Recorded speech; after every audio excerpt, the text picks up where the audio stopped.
Good evening. Good evening. Welcome. Welcome. So I am going to start the program, but please, if you haven't gotten food yet, feel free to go and get some food. But I think we want to get started here. So I want to welcome you all to the second annual Iqbal Symposium on Islamic Thought and Civilization. Thank you all for your attendance in person and virtually and your support of this program. My name is David Luke and I serve as the Chief Diversity Officer at the University of Michigan-Flint. And I've had the privilege of helping to plan this event with many esteemed colleagues, including the symposium's founder, Dr. Maksud Aftab. I want to begin with a land acknowledgement. We would like to acknowledge that the land the University of Michigan-Flint occupies is the ancestral, traditional, and contemporary homeland of many indigenous nations, most recently the Anishinaabe, including Potawatomi, Chippewa, Ojibwe, and Ottawa tribal nations. We acknowledge the painful history of genocide, forced relocation, and removal of many from this territory, and we honor and respect the many indigenous people, including those of the Three Fires Alliance, who are still connected to this land. The University of Michigan-Flint is committed to the values of diversity, equity, and inclusion. And in that spirit, we're enthusiastic about this symposium in collaboration with our community partners, knowing that there is so much to learn about the multiple and varied contributions of Islam to our world. The symposium is the brainchild of Dr. Aftab, who is chairman of radiology at Ascension Genesis Hospital. He serves on the board of several community organizations, including the Genesee County Medical Society. Dr. Aftab is a University of Michigan alumnus and holds degrees in philosophy and history of science and is a founding editor of the Journal of Islamic Philosophy. He was born and raised in Flint, Michigan. So at this point, we begin with a brief reading of the Qur'an, followed by an introduction of the symposium from Dr. Aftab.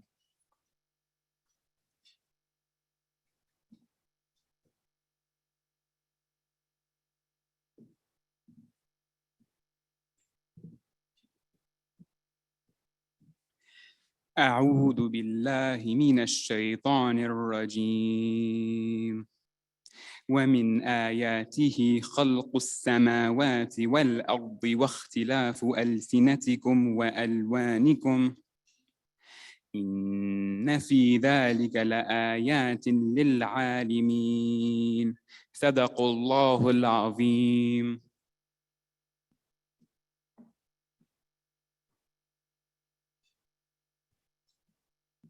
Thank you very much. Welcome everybody to tonight's wonderful program in this wonderful setting with all of our distinguished guests. We are honored to have all of you here today. As a way of introduction of the symposium, the purpose of the symposium is to nurture a deeper understanding of Islamic thought and civilization, to explore more deeply the Islamic tradition and its relevance to the modern world, and more specifically to explore Islam as an American faith. We chose to name this symposium after the 20th century Muslim philosopher, Dr. Allama Muhammad Iqbal, whose work and poetry really symbolizes and embodies the richness of Islamic civilization. And he is best known for his articulation of an Islamic humanism. In his work, we find him grappling with some of the difficult issues of religion and modernity, just as we intend to do with this series of symposia. So with that, I'd like to thank the members of the organizing committee and our institutional sponsors. These individuals have worked diligently throughout the year for the last 2 years, working together to put on these series of events, headed by Dr. David Luke, who is the Chief Diversity Officer here at the university, our distinguished faculty, Dr. Daniel Burchak, Dr. Muhammad Dasa, and Dr. Hiba Alama, community activist, Brother Adil Muhammad, President of the MSA at the University of Michigan-Flint, Noor Muhammad, and Director of the Intercultural Center, Laquana Dockery. So please, can we have a round of applause for this amazing group of individuals who put this event together? And also for our institutional sponsors. So one of the things we wanted to do with this program is to have wide outreach and wide buy-in from the community as well as the university to build something with interfaith relations as well as community relationships. And we are pleased to have the University of Michigan, which has been tremendous in its sponsorship and help with this program, The university, as well as its departments such as the Intercultural Center and the Center of Gender Studies, which is specifically sponsoring tonight's event, American Muslim Community Services, and the Islamic Medical Association, among all of these other organizations that have helped put this event together. So with that, I'll hand it back to Dr. Luke for the rest of the program. Thank you very much.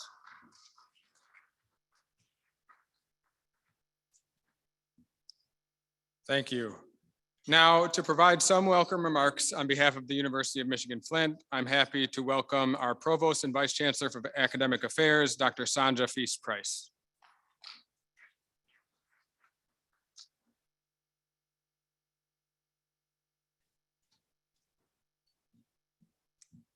Good evening, everyone. It is so wonderful to see all of you this evening, and it's so nice to be able to meet in person. So welcome to the second annual Allama Muhammad Iqbal Symposium on Islamic Thought and Civilization. I'd like to begin by recognizing the work of Dr. Aftab and other members of the Muslim community who imagined and co-created this symposium in an effort to nurture a deeper understanding of the rich history and living tradition of Islamic thought and civilization and its impact on the world. Dr. Aftab, thank you. We appreciate your work. Yes, let's give him a round of applause.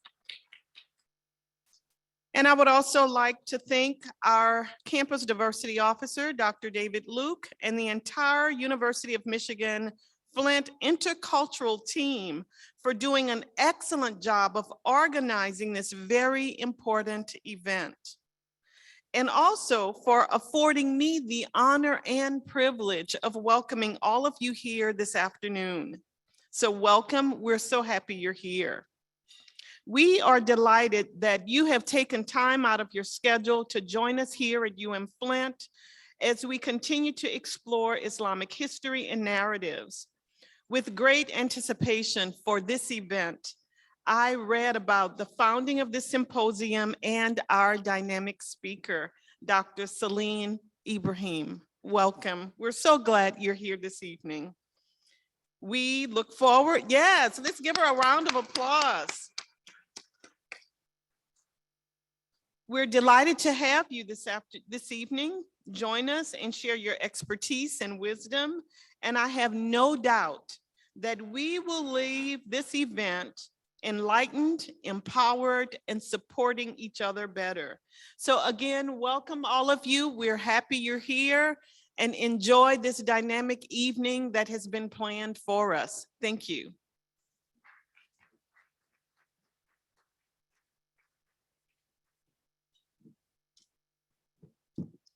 Thank you, Provost Feast-Price. Now, to give a welcome on behalf of the City of Flint, I'd like to welcome Flint's Mayor, Sheldon Neely.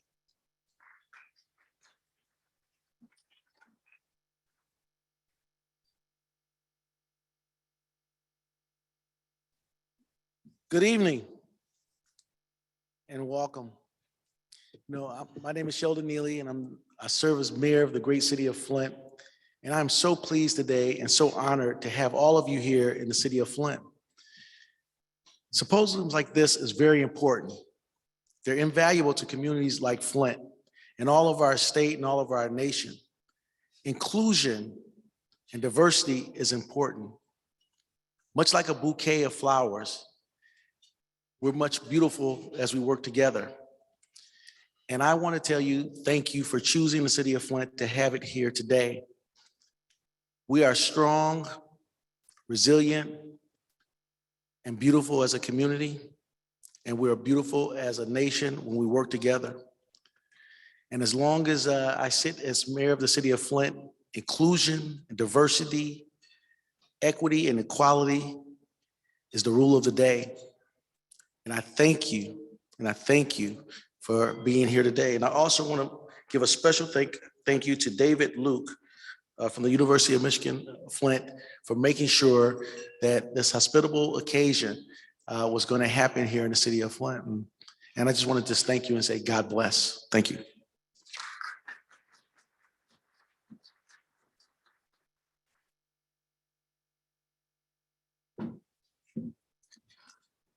Thank you, Mayor Neely. Now I would like to introduce Zaratul Medina for a performance.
عرفت الهوى مذ عرفت الهوى عرفت الهوى مذ عرفت الهوى وأغلقت قلبي على من ناداك وأغلقت قلبي على من أداك عرفت Sorry, technical difficulties. Our apologies.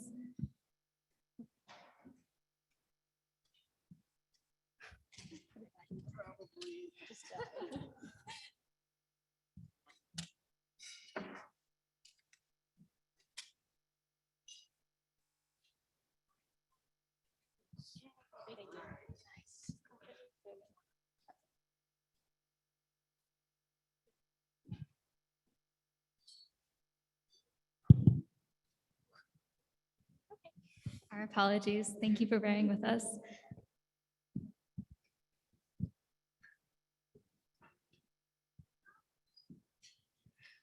عرفت الهوى مذ عرفت الهوى عرفت الهوى مذ عرفت الهوى وأغلقت قلبي على من ناداك وأغلقت قلبي على من ناداك عرفت الهوى مذ عرفت الهوى عرفت الهوى مذ عرفت الهوى وأغلقت قلبي على من ناداك وأغلقت قلبي على من ناداك أحبك حبا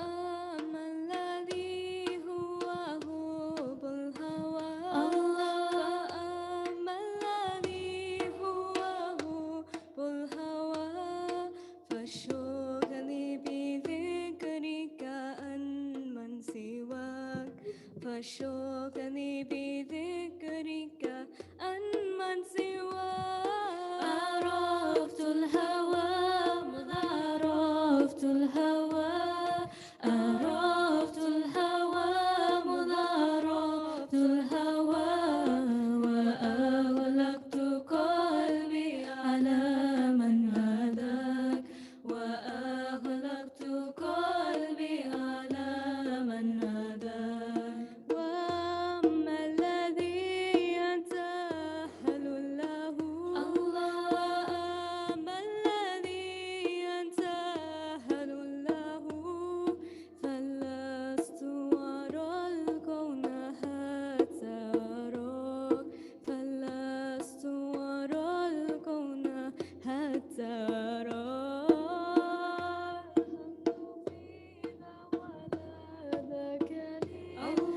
الحمد فينا ولا ذاك لي ولكن لك الحمد فينا وذاك ولكن لك الحمد فينا وذاك اللهم صل على المصطفى اللهم صل على المصطفى حبيبنا محمد عليه السلام حبيبنا محمد عليه السلام حبيبنا محمد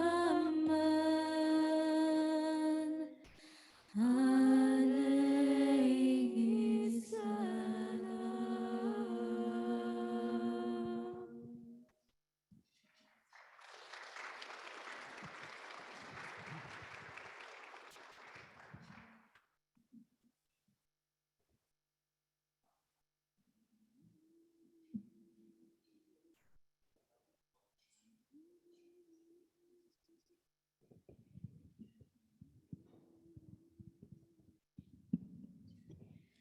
مع السلام في أماني شيخنا الله رب ارحم رب بروحنا يا ربنا مع السلام في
Thank you.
Thank you. Thank you very much. Thank you.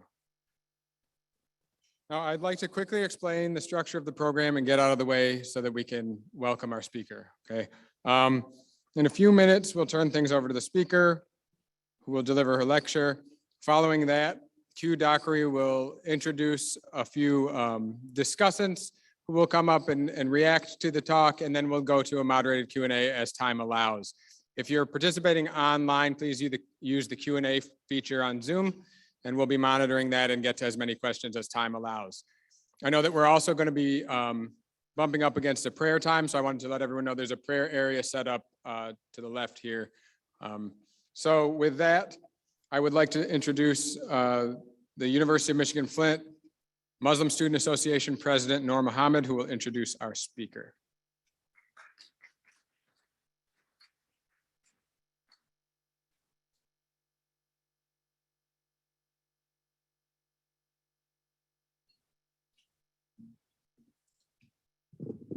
Thank you, Dr. Luke. Assalamu alaikum, everybody. It is my privilege to introduce our speaker, Dr. Celine Ibrahim. Dr. Celine Ibrahim is the author of Women and Gender in the Qur'an from Oxford University Press, Islam and Monotheism from Cambridge University Press, and dozens of academic articles. She is the editor of One Nation Indivisible, Seeking Liberty and Justice from the Pulpit to the Streets from Whip and Stock Publishers.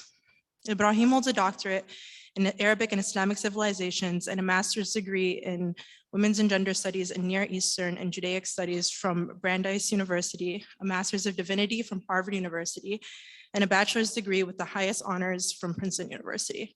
She offers lectures, workshops, and seminars around the world as a trusted voice on issues of religion and civic engagement, spiritual care and chaplaincy, Islamic intellectual history, and women's studies. Please welcome Dr. Celine Ibrahim.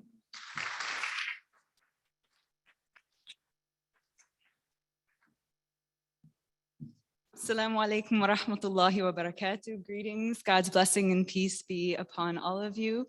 It's just such a deep pleasure to be here tonight in the city of Flint. Thank you so much, Mr. Mayor, for gracing us with your presence tonight, and as well, Madam Chancellor, thank you so much.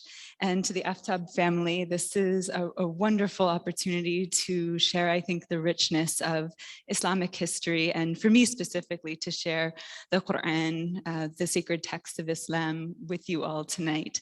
So thank you to all the organizers, specifically Dr. Luke and Q. Thank you so much for making my visit so warm and hospitable.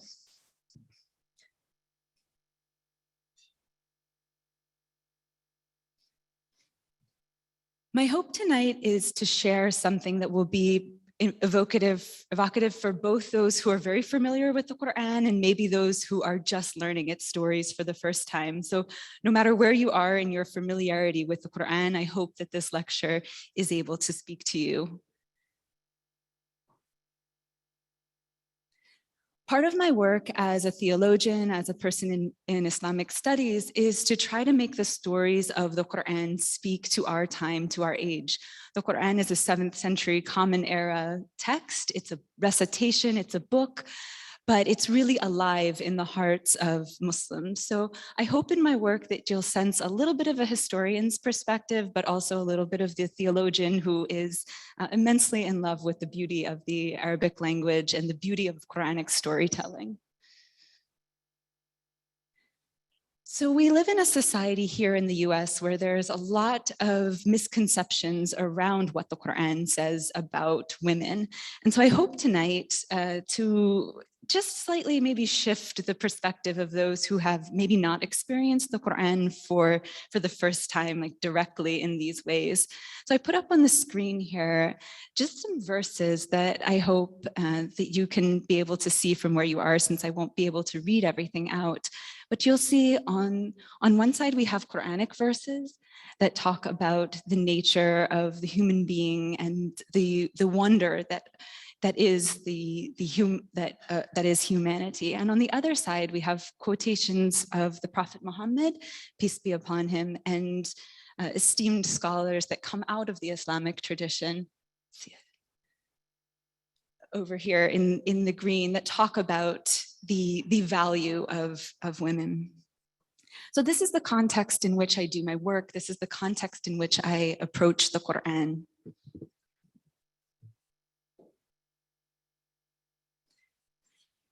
The first female progenitor in Quranic stories is someone named Howe, and as those of you who are English speakers might commonly know, Eve.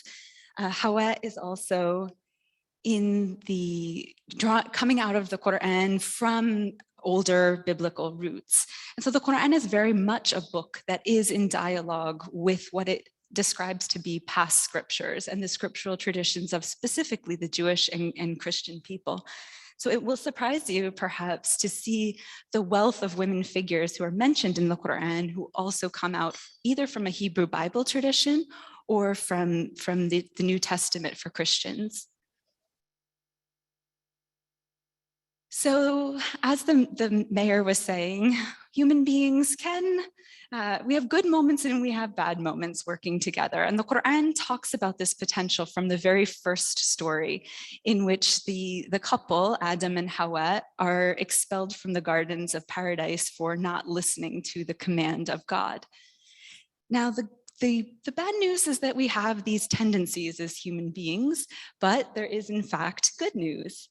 And the good news is that we have this possibility for transcendence, for common humanity, for drawing us together. And so in many ways, I think the Qur'an, when it's telling stories of past peoples, starting with Adam and Eve and going on through the sacred history that is shared between Jews and Christians and Muslims, I think this is the impulse of those stories to really help bring people together who share a common sacred history and a common background. Now, the Qur'an is also a book that talks about equal opportunity, equal spiritual opportunity. This is one of the verses of the Qur'an that's frequently recited, and it talks, as you can see, about the spiritual potential of human beings, male and female.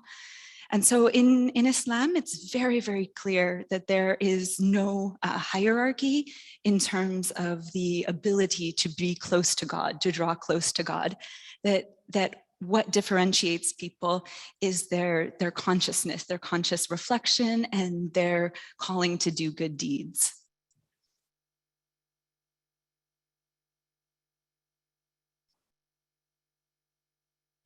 So in the initial story where Adam and Eve are in the garden, and they both in the Qur'an make this fatal mistake together of disobeying God.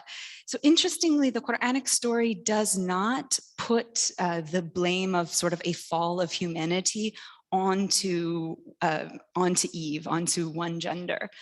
And so in some sense, the Qur'an is offering this liberating perspective on women because it doesn't put this idea of an original shortcoming of the humankind onto the female progenitor. And you see it very often when the Qur'an does speak about the origins of humankind, it talks about the origins of all of humanity coming from one soul. Interestingly, in Arabic, one soul, the word for soul, is gendered feminine.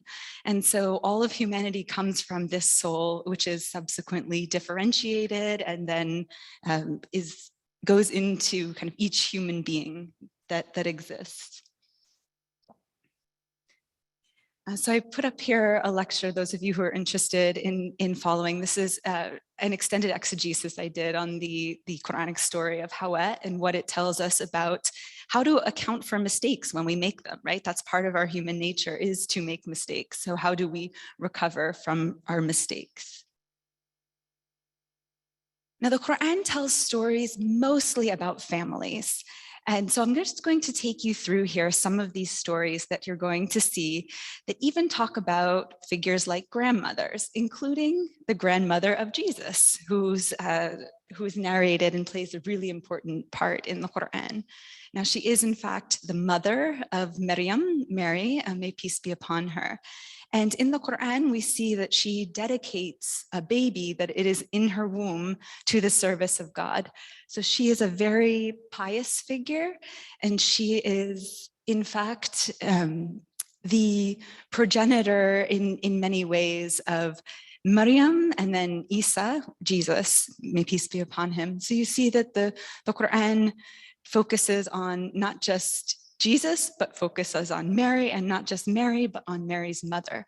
So there's a Mary in the Qur'an is both, we see her birth, and then later we see her give birth as well. You see that the Quran represents the houses, the families of Imran. There is the family of Mary, and you see that there's an emphasis placed on the household.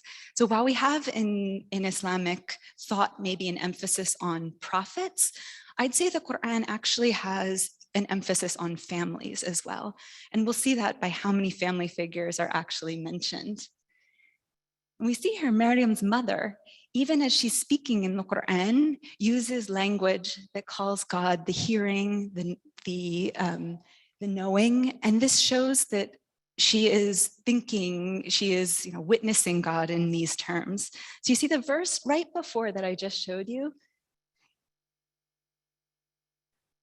This is in the words of God, who's the what we could say the narrator of the Quran, is saying about the nature of God. And then in the very, very next verse, we see that the mother of Mary is in fact affirming this nature of God as hearing and seeing. So we could say that she is a little bit of a theologian in her own right, understanding these qualities of God. We also have another matriarch in the Quran that'll be very familiar to those who come with some awareness of a biblical studies background. So coming from the Hebrew Bible, we have many stories in the Quran about Abraham and about Abraham's spouse, Sarah, in the Islamic tradition, and also in the Hebrew tradition. So you see on there both the Hebrew letters and the Arabic letters, which are exact cognates of each other. Now, we have a story of a woman who is visited by angels. Those of you who know the story of Maryam might realize that we have two women figures in the Quran who are visited by angels. And her figure shows us that women are having this intimate relationship with the divine world. And we see here, as is common in the Quran, stories can be narrated in different chapters of the Quran, and each chapter can have a slightly different focus. So in one of the Quranic chapters that relate the story of Abraham and Sarah getting good news of a son, one of the chapters narrates it from the perspective focusing more on Sarah's reaction, and then another chapter focuses more on Ibrahim, on Abraham's reaction. But you can see here that there's a sort of a balance in the Quran, and in my research, I often find that this is the case. If the Quran tells a story about a righteous husband with an unrighteous wife, it'll also tell a story about an unrighteous husband with a righteous wife. And so we see, if we look subtly, we see this type of a balanced perspective. You'll also notice that the Quran uses these words, Ahl al-Bayt, to refer to Sarah.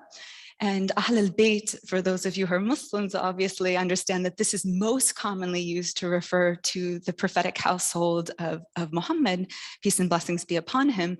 But the Quran actually also uses it to refer to Sarah and to refer to the family of Ibrahim, further making this connection that we emphasize as we do our daily prayers, seeking blessings on the family of Abraham and on the family of the Prophet Muhammad. So we're, of course, if we know our sacred genealogy here, we realize that the family of Abraham, in fact, does include the whole lineage of Judaism and Christianity as well.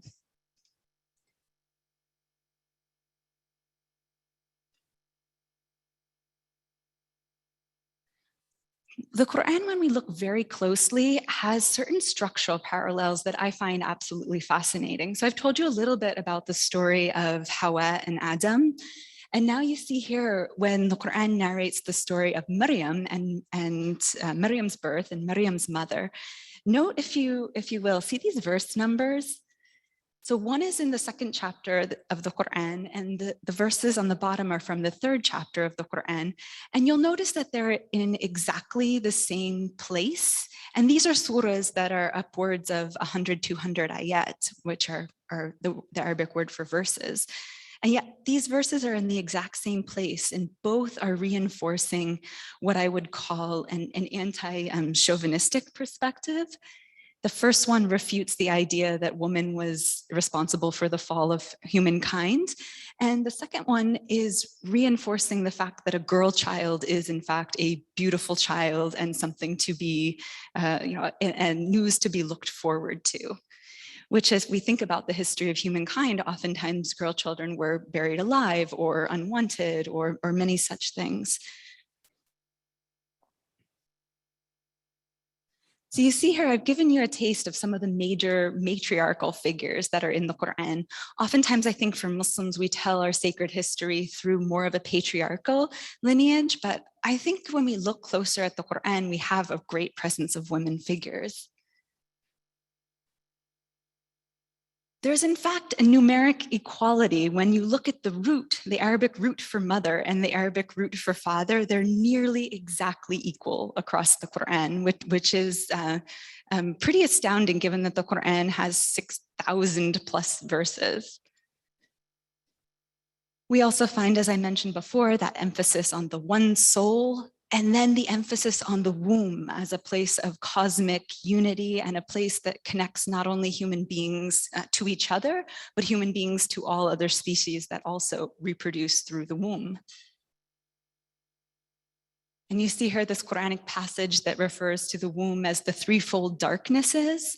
And we often find that feminine energy is connected to darkness, not in a negative way, but as a place of spiritual becoming. The threefold darknesses here, some exegetes say that that refers to the interior of the abdomen and the interior of the womb, the uterus and the interior of the placenta. We also have a woman giving birth in the Quran in very, very descriptive terms. And we hear her labor pangs, and she says, I wish that I had become a thing forgotten before this. And she's a woman who's chosen among all the women of the world. By the way, the phrase chosen here, that word also, for those of you in the room who know the Mustafa as one of the names of the prophet, Maryam is actually described with that same root word as being chosen in that way. The Quran talks about the pain of childbirth, not as a punishment on women, but simply as a hardship. So we see here when Maryam is in the throngs of labor, she's crying out in this way. Interestingly, this word that describes labor pains is also the pains that are described when Muslims are called out to go into battle, when they need to protect their homes, but battle is a horrible thing, and the Quran recognizes that. So it likens, using that same word, childbirth, which is kind of absolutely necessary and not an all too pleasant experience, but totally necessary to maintain the human species and to get those cute little babies. I write about this in a piece on a blog on Oxford University Press, looking at the Quranic birth story and the birth story of Maryam, and how she's given in the Quran an angelic presence who acts like a doula and who shows her where to find dates and where to find water. This, by the way, is also in apocryphal biblical literature. So there's a direct link there between the Christian tradition as well. And again, there's this passage that's very strong in the Quran where Maryam's mother, or potentially the Quranic narrator, depending on how you interpret it, says the male is not like the female.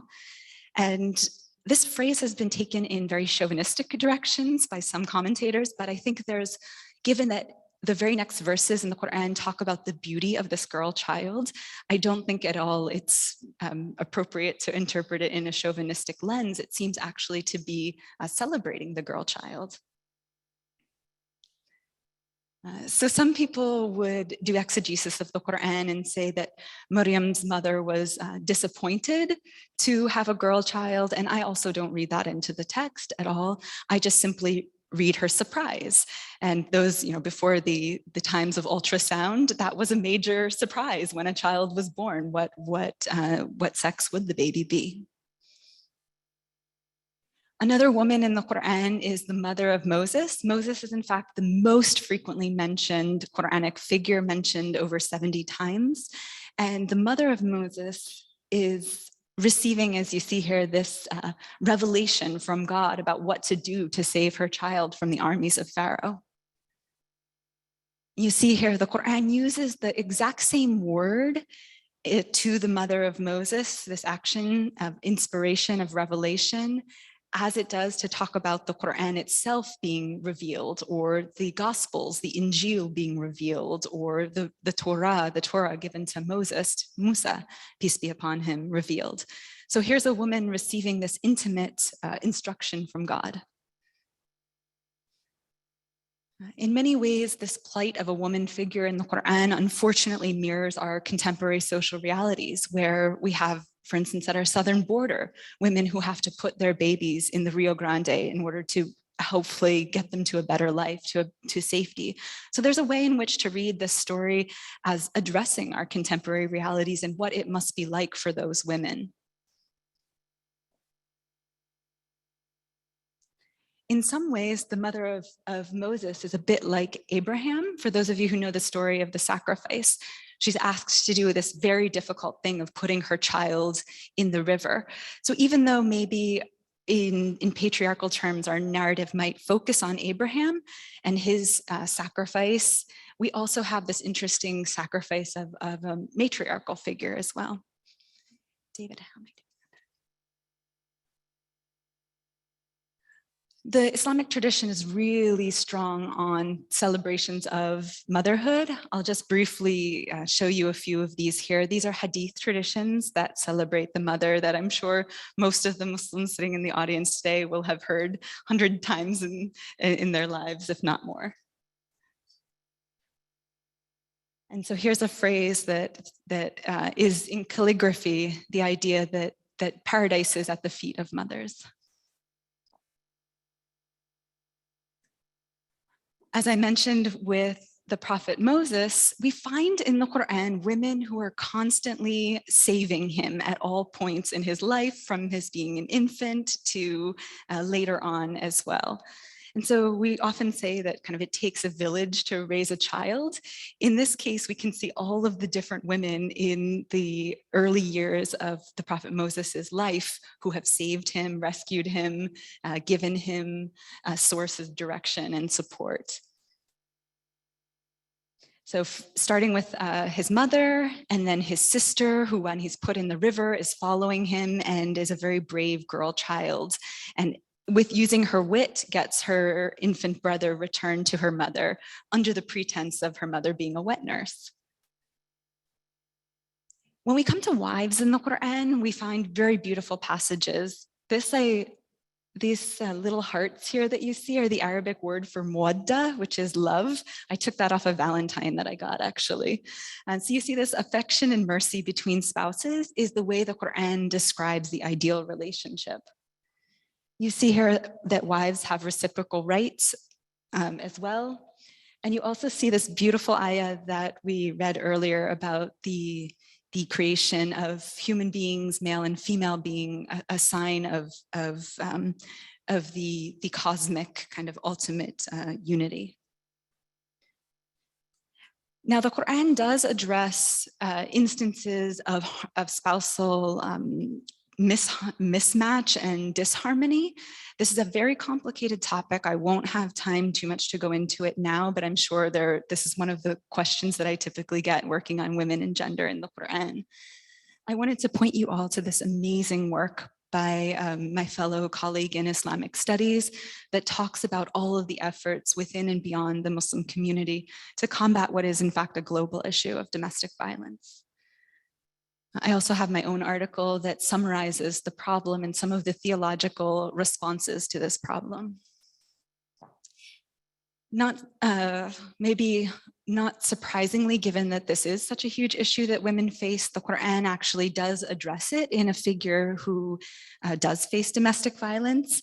And we see this beautiful prayer that she makes in her desperation for a rescue from the divine, from her difficult circumstances. This is in fact the foster mother of Moses, who is unfortunately married to Pharaoh.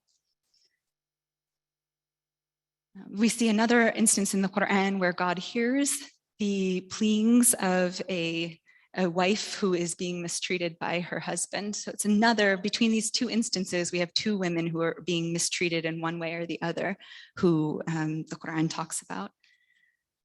I think in the interest of time, I'm just going to go really fast through the rest of these slides. The family of the Prophet Muhammad is mentioned in several different places around the Quran, and the Quran talks about the purity of the household of the Prophet Muhammad in beautiful terms.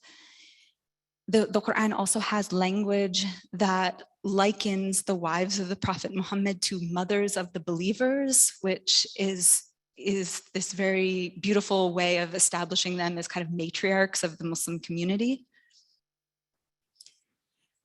But not to celebrate women too much, the Quran shows that women can in fact have agency and disobey and go astray and go rogue. So the Quran does mention two women who, despite being married to prophets, Noah and Lut, are kind of rebellious and theologically misguided.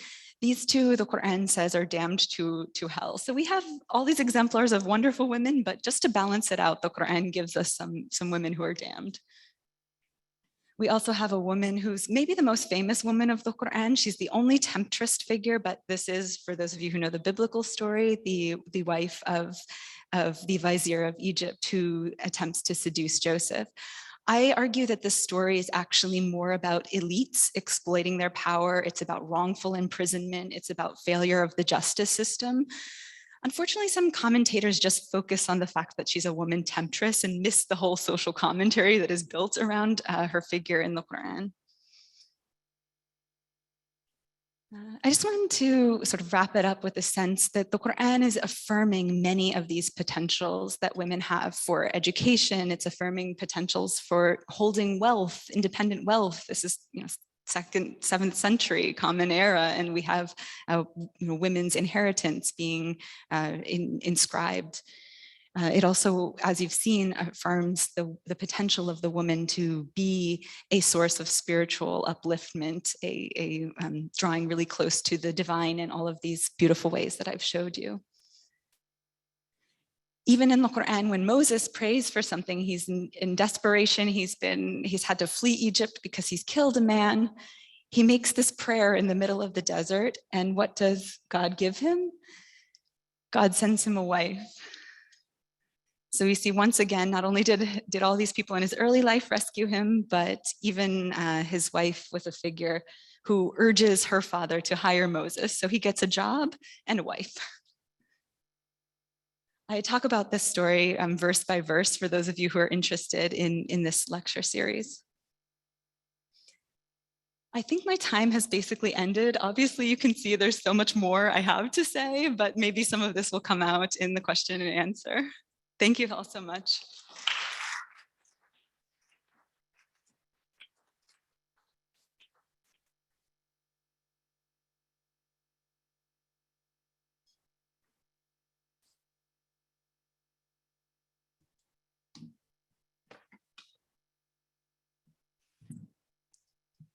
Yeah. I'll just ask that our panelists come up.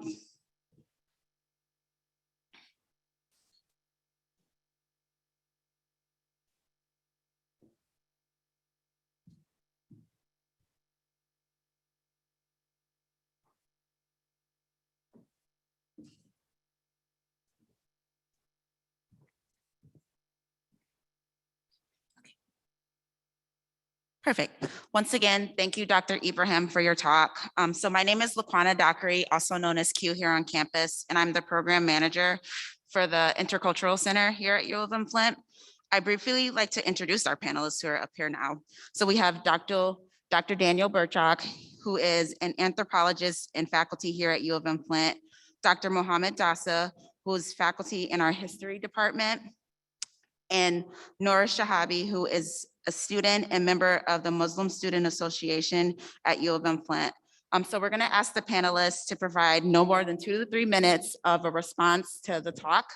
And then from there, we will go into a general Q&A. And so for those who are tuning in virtually, please submit your questions in the chat box, and Neil, our RCC intern, will get to them. So thank you, Neil.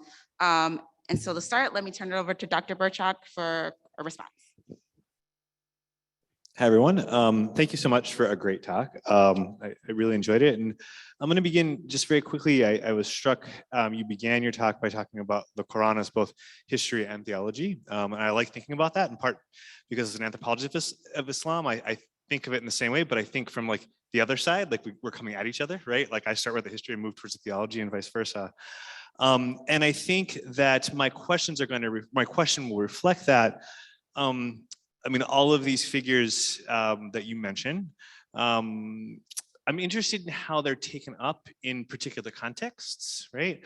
Or perhaps another way to think about this would be how you might, as a theologian, like take them up in the contemporary context. I mean, you kind of nodded to this when you talked about mothers crossing the border and in relation to the Musa story. And but yeah, I'm interested. I mean, one of the interesting things about the ways in which scriptures of all kinds are taken up is that, you know, you can choose any one of these women to emulate or to not emulate. And so I'm just curious to kind of flesh out that history a little bit more if you can. So yeah, but it was great. Thank you.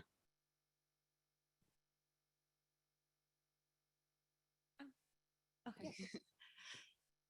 So oftentimes I get asked who's my favorite Quranic woman figure, and actually it depends what life circumstances I'm going through, because I think one of the amazing things about the way the Quran depicts women is that there is no one mold that every woman is fitting in. And so depending on someone's life circumstances when they go, male, female, you know, any person would go to the Quran and see a figure that could resonate with their experience. And one of the things I'm trying to do in more devotional contexts is to help maybe men identify with the female figures potentially in their own spiritual growth. And so it's oftentimes in the Muslim community, we maybe overemphasize the male figures as the exemplars, and I'm trying to bring into our discourse more of the idea of all of these female exemplars as well, because they can speak to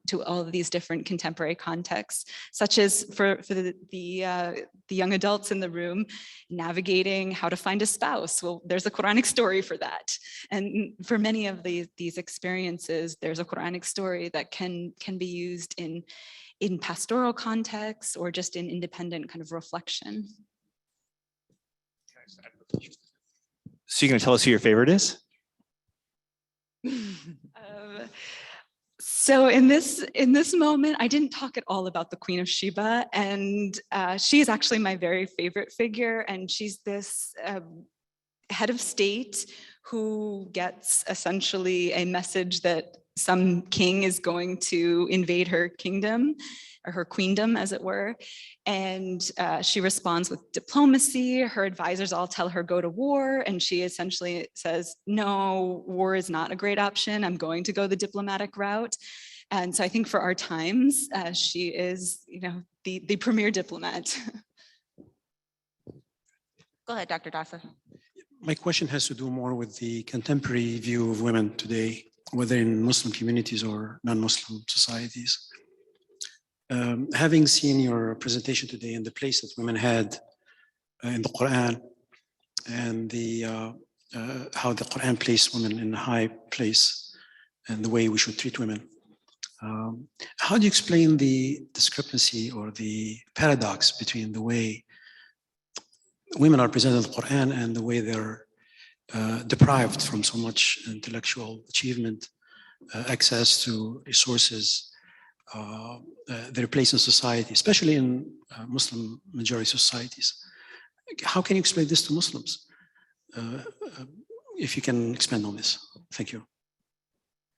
So in the very first story that the Quran tells of sacred history, God is creating the human being, and the angels essentially say, God, why are you creating a creature that's going to spill blood and create havoc? And essentially, that's the nature that we have as human beings. We have the horrible potentials and we have these beautiful potentials. And so I see sexism, I see misogyny, I see all of these social ills as part of that tendency towards human corruption. And so it's one way in which we exercise our rights over each other in unjust ways, rather than according to a paradigm of justice. And so the Qur'an, whether it's relationships between spouses, or whether it's parents and children, or a head of state and the subjects of the state, there's a call to balance and justice, which are the same word in Arabic, adl. And so that's the human being is trying to be in this state of harmony, of balance, by doing justice in the world. And unfortunately, I think some of the gender imbalances are just a facet of this misalignment, people exerting their rights in ways that are just inappropriate. Don't you think there is a disconnect between the text as a sacred text and the way people understand it today and in history also, which may have resulted in these contradictions? When I was first starting this project, maybe 5-6 years ago, that ended up being the book that it is today, I would talk to Muslims and they would say to me, you're not going to find enough information on women to fill a book. Like, this is such a misguided project. And in fact, I had to essentially apologize in the last chapters of my book for having to stop here because there's so much more to investigate. And so I think there's maybe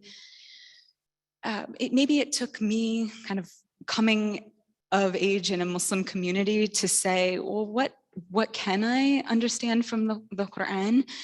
And I've found that the book is resonating because so many other people, so many other women specifically, were asking questions of the Qur'an and not necessarily finding them explained in a halaqah, in a study session or the like. So I think we've grown a lot as a community in the US, putting women's issues front and center. I think our masajid, the mosques are doing a good job having women on the board and having women running study groups and making sure that there's female representation in national organizations. We have some way to go, but when women are at the table, then they can be part of the conversation.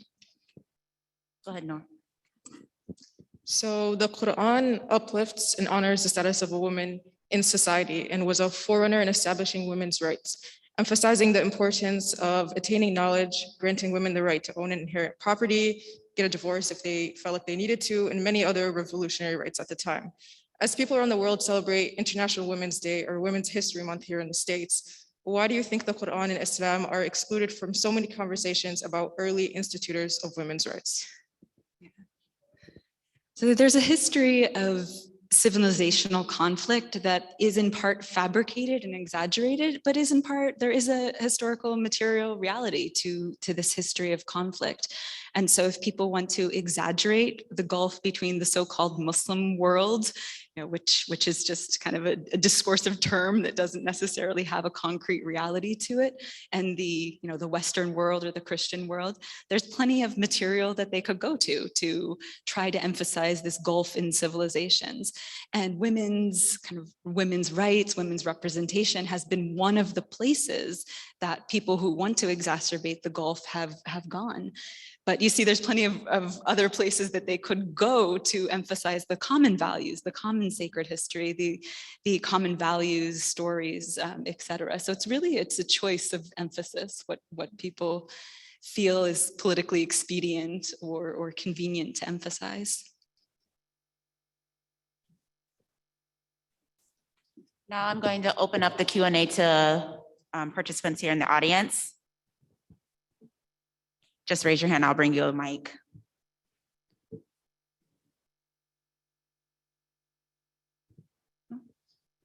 Okay, we can just start our three in the chat. Okay, go ahead, Neil.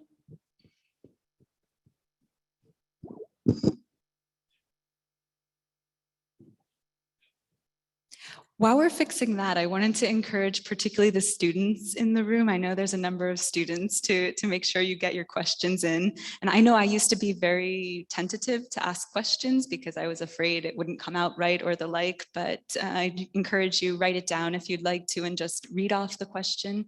But if you have a question, please do ask it. All right, so everybody can hear me. I can hear myself, so we're good. So to begin, the first question, it's always seemed to me that stories of women in the Quran are more often discussed in relational terms, i.e. someone's mother, daughter, wife. Is this true? Is there a way to reconcile this as compared to accounts of men? Yeah, one of the things the Quran does is use first names for some of the male figures and then use relational terms for some of the female figures. So although we find that the vast majority of Quranic stories talk about people who are someone's maybe father, someone's brother, someone's relation in some way, that there is a specific emphasis on Maryam being the only woman's first name that's mentioned in the Quran. And people would ask me, why do I think this is the case? And one, we have to understand that in the cultural context of Arabia at the time that the Quran was being received by the people of Arabia, it was very common that the best title to call her a woman would be through her affiliation, to her familial affiliation.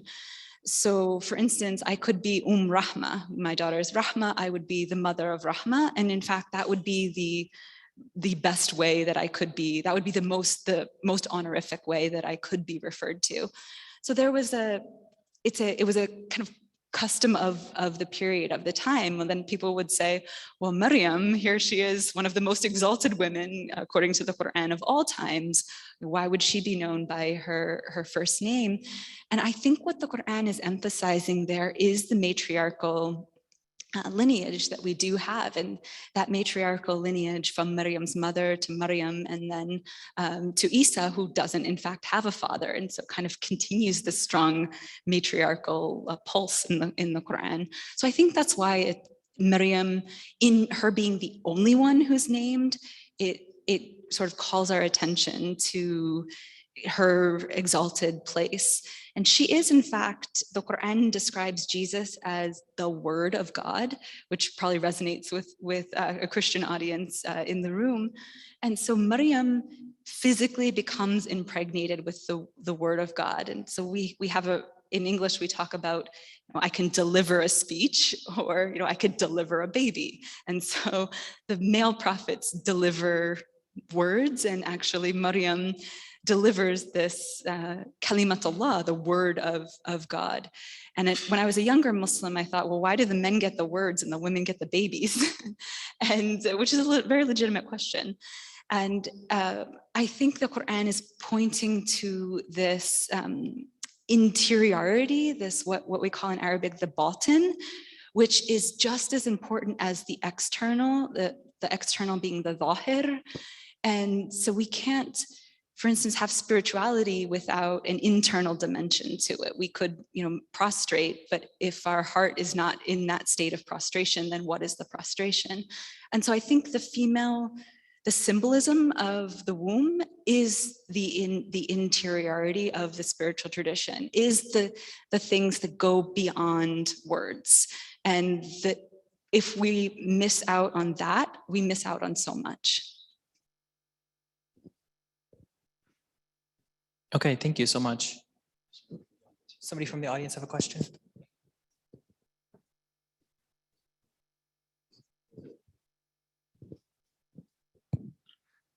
Thank you for your great presentation. I like the word that how Islam empowered women in the 6th centuries. How do you react to universities, since we are hosted by University of Michigan, the great University of Michigan, when universities in Europe, in France, in Denmark, and certain in Austria, they are prohibiting Muslim women to be in the school because of their hijab. Mm-hmm. They think that they are, something wrong with the hijab. How do you respond to that? Yeah. They think they're liberating women by not getting them an education. It's a really, really twisted logic, I think, but it's part of the Islamophobia that unfortunately, whenever we see elections, we see a rise in Islamophobia in Europe and the US. It's a common trend now. We can sort of predict it's going to happen. So it's sad. And I think that it places these women at this horrible juncture choosing between their self-preservation and presentation and their ability to get an education. So I think it's an extremely misguided practice. And the scarf can have many theological meanings, but simultaneously, I think we just have to understand it's a piece of clothing at the same time. So it can have symbolic meanings, but we can also just understand it as a piece of clothing and not get overly hung up about the need to regulate it. Perfect. We do have a few questions here, so I'm going to read them. Okay, so the next question, the person said, Assalamu alaikum, very insightful presentation. What can you tell us about Muslim women's rights to inheritance, voting rights, and what they can do with their own money? Also, who was the first nurse in Islamic civilization? Thanks. Okay, let's see if I can go one by one on those questions. So inheritance is a very complicated topic, but essentially in most cases, a mother and a father would inherit from a child equally.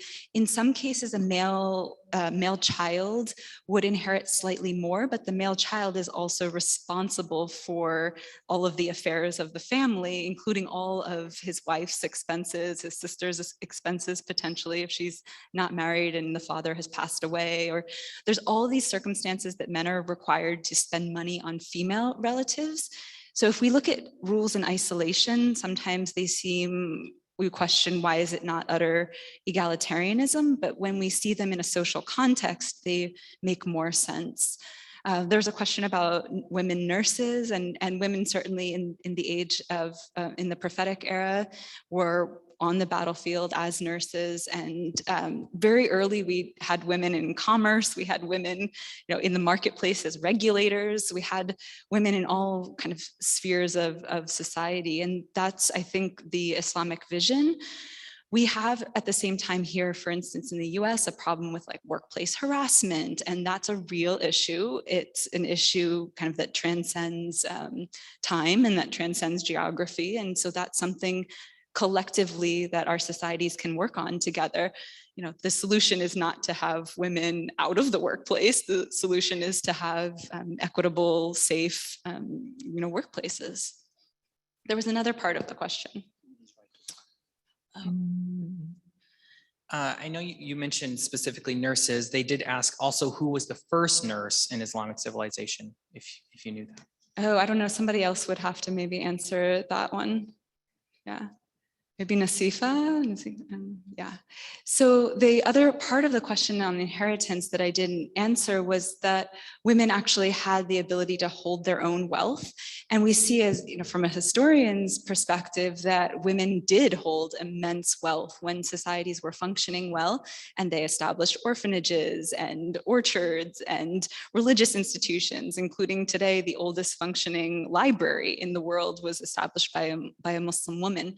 So because women didn't have to or were not expected to necessarily spend of their own wealth on the day-to-day affairs of the household, they could hold what then became like a social security network for them and for all of these other people who were socially vulnerable. Does anybody in the audience have a question? There are a few more in the chat, but just want to leave room for anybody in the audience. Okay, all right, next question. This one's a little bit long. There's a book titled Politics, Gender, and the Islamic Past, The Legacy of Aisha bint Abi Bakr by Dennis A. Spellberg, that touches upon a lot of interesting themes. But beyond that, how does the legacy of Aisha, in terms of the leadership she exemplified during some of the first periods of strife in early Islam, and being one of the most legendary narrators of hadith and a major source of Islamic law, remain important for Muslim women in navigating public spaces, their contributions, and their involvement in social and political spheres? You're doing great with the Arabic there. So Thank you. Thank you. You have a future. So Aisha is one of the later wives of the Prophet Muhammad, and she had a prodigious memory and was an early jurist consultant. For the Sunni tradition, she's narrated the most hadith of almost any other person save one. And it's a wonderful example the Prophet Muhammad said about her once, take half your religion from her. And so she also plays an interesting role in what later becomes the Sunni Shia divide. So she is a controversial figure in that regard because she functions as a general essentially in one of these early battles that unfortunately when the Muslim community splits and has a civil war, she's on one side and the people on the other side throughout history have not remembered her fondly for that battle in particular. So she's a very complicated character in our sacred history, a very important figure, very blessed figure, being a wife of the Prophet Muhammad. And she's, in so many ways, a model for women who want to have social impact because her social impact was just huge. Okay, perfect. Let me move on. This is a shorter question. What are your inspirations? What makes you so passionate about your work? So alhamdulillah, seeing especially from young Muslim women, seeing the impact that the scholarship can have, both in the academic sphere and then in devotional spheres, that really motivates me. I remember being a bit of a younger Muslim and wanting to find guidance and really struggling in terms of where to find that. So it's really important in Islamic spiritual cultivation to have teachers. And so I still have teachers, my teachers have teachers, and that lineage, we can learn a lot from just picking up our sacred texts and reading them ourselves. But so much of what it means, I think, to be in a spiritual community, in a religious community, or in an intellectual community is that exchange and specifically that mentoring relationship.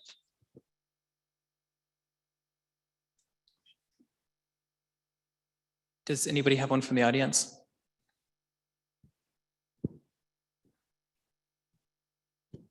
I'll go over here and then I'll come back to you, okay?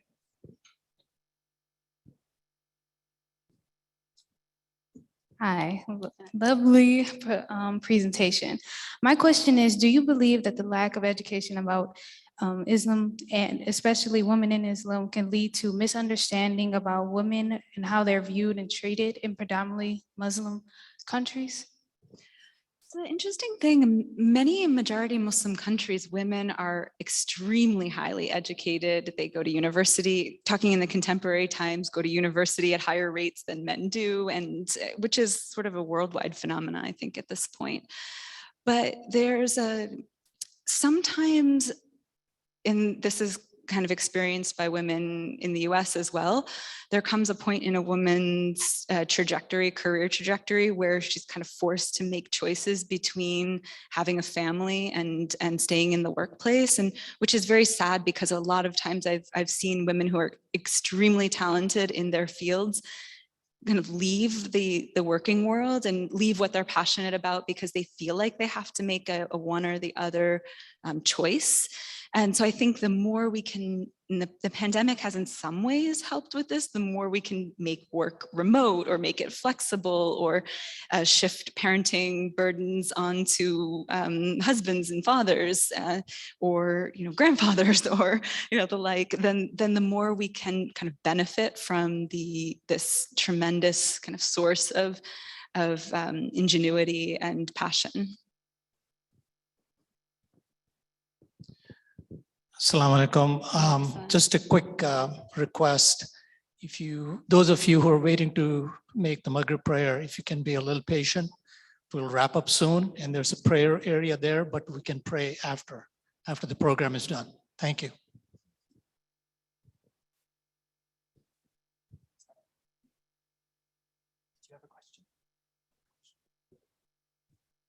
Thank you. I've really enjoyed this. Someone that's watching this via Zoom, or maybe somebody here in the audience, a sister that's contemplating coming to Islamic monotheism, how could you address her concerns and actually fears that she may have from things, well, you don't want to be a Muslim, such and such. How could you comfort her and encourage her to begin that journey to becoming a Muslimeen? Oh, that's a very fascinating question. A lot of times I find that some people who are feeling a resonance with Islam are actually afraid of the social backlash of their wider community if they would. And this is common, people who change religious affiliations all over the place have these types of challenges to navigate. And what I think want to emphasize is that there's a lot of prejudices that people can hold about what it means to be part of a Muslim community or what it means to practice Islam. And oftentimes those are ill-founded and just don't have a firm basis. So I think when people are thinking about kind of being Muslim publicly, there's a lot of Muslims who don't want to do that because of that fear of backlash. So it takes a certain amount of strength and courage and ability to understand, yes, you might lose friends. Yes, you might face criticism, but there's also things that you can potentially gain in a new kind of community setting. It's not a rosy picture necessarily, but I found that there's a beautiful support network. I'm a convert myself. I joined kind of the Muslim community in my early 20s. And I found that, yes, I did have to cut off some relationships because people were not accepting sort of my own decisions. But most of those people ended up kind of coming back around when they were assured that I wasn't joining a cult or wasn't, didn't fundamentally change as a kind of a person that they knew and was in a relationship with. So we're gonna do about 5 more minutes.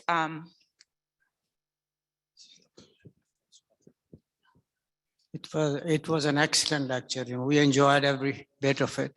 Could you comment on first wife of Prophet, peace be upon him, Khadija, and her role in supporting the Prophet, peace be upon him, in different circumstances? Yes, Thank you. mashallah. So Khadija is the wife of the Prophet Muhammad for 25 years and the father of his children, his adult women children who survived to be part of the early Muslim community themselves.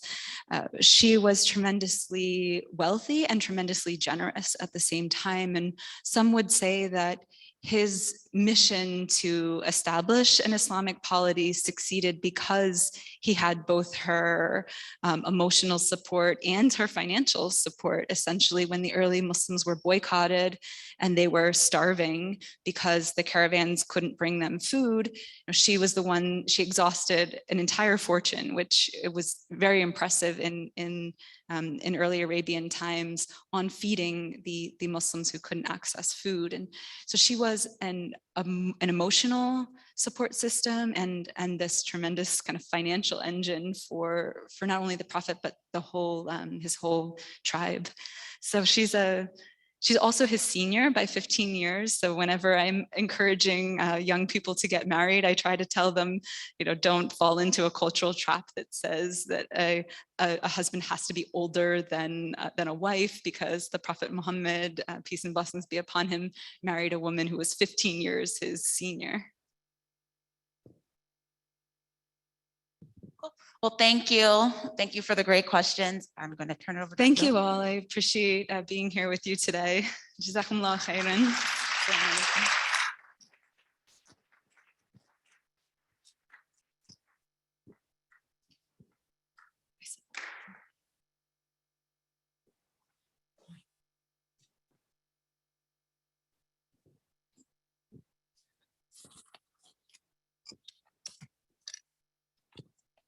Assalamu alaikum.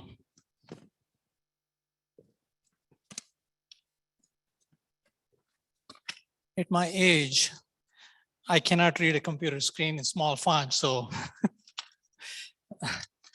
I printed it out in large font. Thank you once again to Dr. Celine Ibrahim, to our panelists, to the University of Michigan-Flint, the Intercultural Center, and the Symposium Planning Committee. and to everyone in attendance here and online for your participation, your financial support, and engagement with this program.